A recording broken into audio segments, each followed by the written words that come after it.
two ways to draw things in 3D. One using 3D primitives and then modifying them, or else drawing 2D shapes and then turning them into 3D. BricsCAD provides you with 8 primitives. These are fundamental shapes that you can see in this image. And then it provides a number of commands for modifying them, joining them, slicing them, filleting them, chamfering them, and so on. I find that the best way to draw in 3D is to draw in an environment that makes 3D clear. So the way I do that is I come to File, choose New, and then I'm going to choose one of the template files that start with mechanical, and you can have it either in imperial or in several metric versions. I'll pick the imperial one because that's what I'm used to. Click Open, and then you can see you have a 3D environment. It's already in a 3D viewpoint as shown by the UCS icon. And then over here the visual style is modeling, which is the best one for 3D modeling. So let's go ahead and draw a 3D box.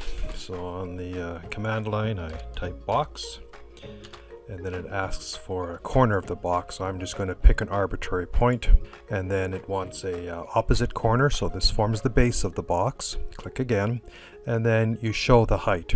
Naturally, if you have dynamic dimensioning turned on, or if you go down to the command bar, you can enter in a specific height and then click again for the final size. So there you have it, your 3D box. Drawing the pyramid takes exactly the same steps, so I'm going to type in, and then it wants a center point, second point gives you the size of the base, the third point the height, and there's your pyramid. A wedge is just a little bit trickier, so I'm going to type in wedge, because, and I'll show you why. So I'm going to pick one point, there's the base.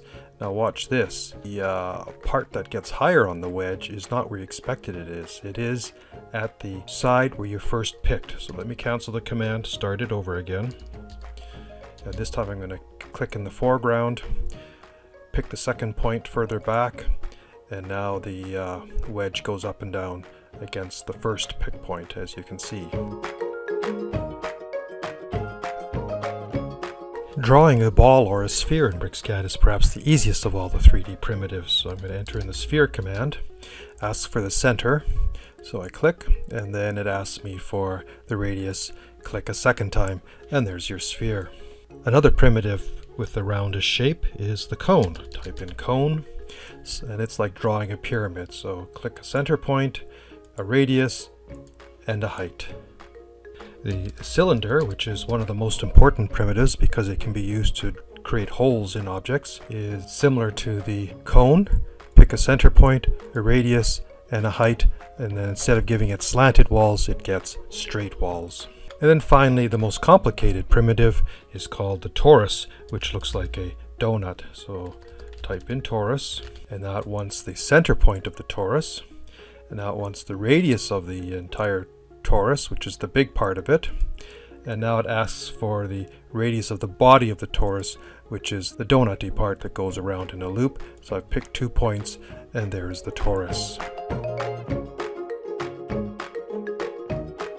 If you were to go to the ribbon and click on the Solid tab, you'll see here's the button for primitives, and you click on the flyout and there's the different primitives I've been showing you how to draw, but one is missing from this list.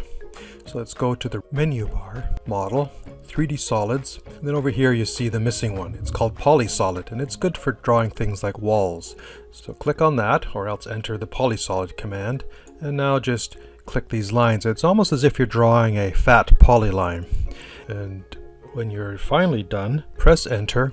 You can then move your cursor up and down to show the height of the walls. So this time we're going to use dynamic input. So let's start that command again. And there's a length. I'm going to make that enter in 4 so that it is 4. I'm going to turn on ortho so that we have it at right angles, and another 4. Now when we press enter, we can specify the height, and let me give it a height of 2. And there's your PolySolid.